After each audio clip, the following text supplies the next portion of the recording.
So the iPad Pro came out months ago, maybe like the beginning of the year it came out. And when it was released, I didn't have the money to buy one, despite being interested because of the video they showed on the iPad itself. When I was close to having the money for it, I made the mistake of going with the Galaxy Tab S6. And the only thing that that tablet really had going for it was that it came with a built-in S Pen in the packaging, whereas for Apple's iPad, you had to buy the Apple Pencil separately at a premium price. And the only other positive for me going with the Galaxy tablet was that it ran on Android OS because I am an Android user. That's it.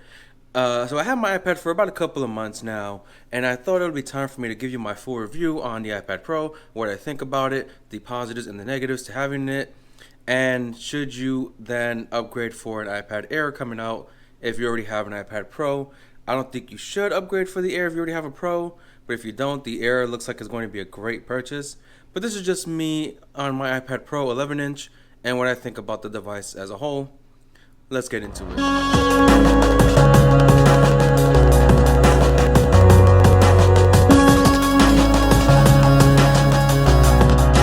So a quick side note before I get into the actual review, I want to mention quickly a accessory that I purchased for my iPad, and it's a USB-C hub from Anchor. And I gotta say, this thing is amazing. It only costs about 30 bucks on Amazon, and it has basic features for you to use your iPad with, such as two SD card readers, standard and micro. It has an HDMI port, it has a headphone jack, a USB-A port, and a USB-C port. And you can basically charge your device through that USB-C port while using an accessory with the USB-A port. The headphone jack is great for using headphones because certain applications like GarageBand does have a delay with Bluetooth connectivity. So if you want to use something like that, the headphone would be the better option. And of course, the HDMI port to put it onto a TV. I personally use the HDMI port at work when we're testing different equipment. I can use the iPad's HDMI port on this new hub to help me get some work done. So I think this is a really great purchase for anyone who wants to use their iPad and get the most out of they can with the accessories that they need, such as external hard drives and even USB microphones. So just keep that in mind that this is a great accessory that I use, and I'm not sponsored, I wish I was, but this is a great accessory for you to use, and that's my personal recommendation. For 30 bucks, not bad, go out and get one. So with the iPad Pro, there's a lot that you can do in terms of productivity and creativity. And we're going to start by talking about some of the things you can do with music. Now, one of the apps that you do get free is GarageBand. And I'm sure you are familiar with GarageBand. You know what it is, you know what it does. If you don't, it's a tool that lets you create music using various different instruments and sound effects built into the app. And there's even features such as connecting your guitar to the iPad to use it as an amplifier. So there's a lot of cool things you can do with this software. Me personally, I like to play around with the beat maker. I like to try to make different beats, to try to make different sounds. I don't really have any music skills to use that. I'm not really trying to use it for anything like performances or whatever. It's just for some fun, something to kill some time. And despite not really knowing how it really works the way that I want to be amazing at it, it's still a lot of fun to play with. I'm still getting the hang of it slightly. I'm learning some new features. I'm learning different things. And it's really fun to play around with. And I think it's impressive that this is a free software. Another app that I use for my music is the DJ app. It is a free download, but there is a premium version for about $5 a month. And my only negative to the DJ app is that the songs that you can put from your music library are DRM protected. So what that means is if you add a song from Apple Music to your library, you won't be able to put it in your DJ app. But if you purchase the song yourself, you can then put it into the DJ app. And there's so many different tools you can use in this DJ app. You can sync the songs to match the same speed. You can transition from one track to the other. You can add sound effects. You can even have a tool that lets you either remove the instruments from the music and only hear the vocals, and also remove the vocals so you only have an instrumental of the song. And you can even attach an actual DJ controller to the iPad to use it with. I used to have one back when I had one of the older iPads with the old fat plug, but now I have to find one now that is compatible with the iPad Pro if I want to use that.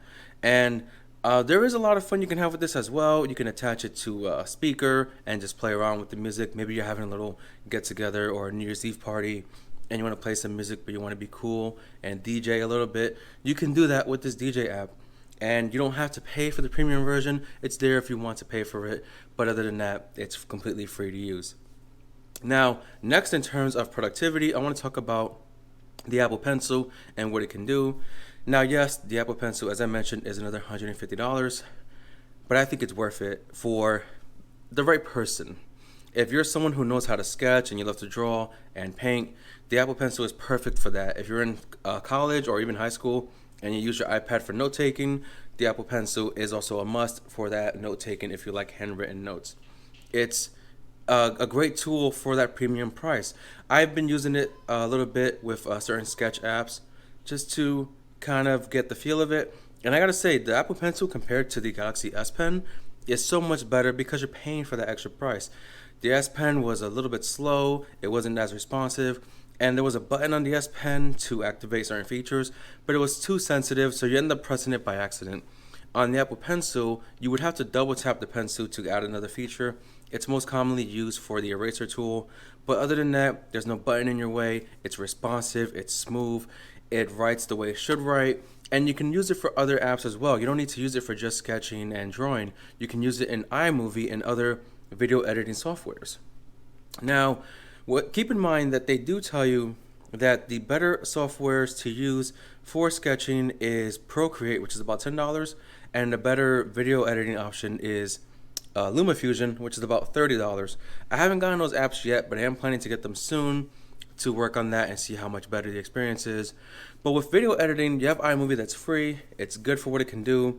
You can use the Apple Pencil, as I mentioned, to scroll through your videos just to get that smoother experience. And I pretty much edit all of my videos on the iPad for now.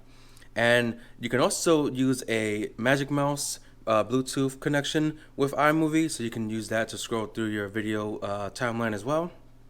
And there's a good amount of features in iMovie. You can add some sound effects, you can add music, you can add videos and photos, you can do cutaways, you can, split the videos into different pieces. So there is a good amount of features in the iMovie that's perfect for even beginners who are just trying to get into the movie making experience. And I think that a lot of things that you can do with this device is at part comes with having to use an extra accessory. You can type on your iPad perfectly fine as you would expect, but the addition of a keyboard does make the experience better. And with that, you have a number of options such as the Logitech Folio keyboard and the Apple Magic keyboard.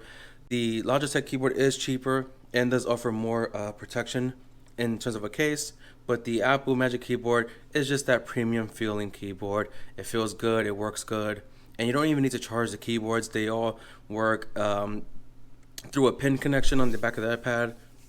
So there's a lot to unfold here with the iPad Pro, and a lot that I'm excited for. My only negative so far is the Instagram app is terrible. It's kind of basically using a mobile version, and it's very, very small. You have this little window inside your big screen for Instagram on your iPad. And that's pretty much the only issue I had so far with the iPad. The other issue is user error. I'm still getting used to the Apple interface, trying to navigate through iOS, as I've been an Android user for many, many years. So that's pretty much the issues I have with the iPad. Other than that, it is a high premium price package, as well as with the other accessories you might want to get. But I gotta say, if you are looking into getting a tablet, no one dominates the tablet market like Apple with the iPad. And I think that the iPad Pro is a great, great device, and the accessories are also great. And if you don't have a Pro and you have money for the iPad Air, it is compatible with the iPad Pro accessories like the Magic Keyboard and the Pencil. And the Air is a bit faster and a little bit more powerful than the Pro. So you can't go wrong with either one. But that's my review for today on the iPad Pro. This is me having it a couple months later, as opposed to others who had it for 6-7 months later. But let me know what you guys think in the comments. Thank you for watching. Don't forget to like and subscribe. And I'll see you on the next one.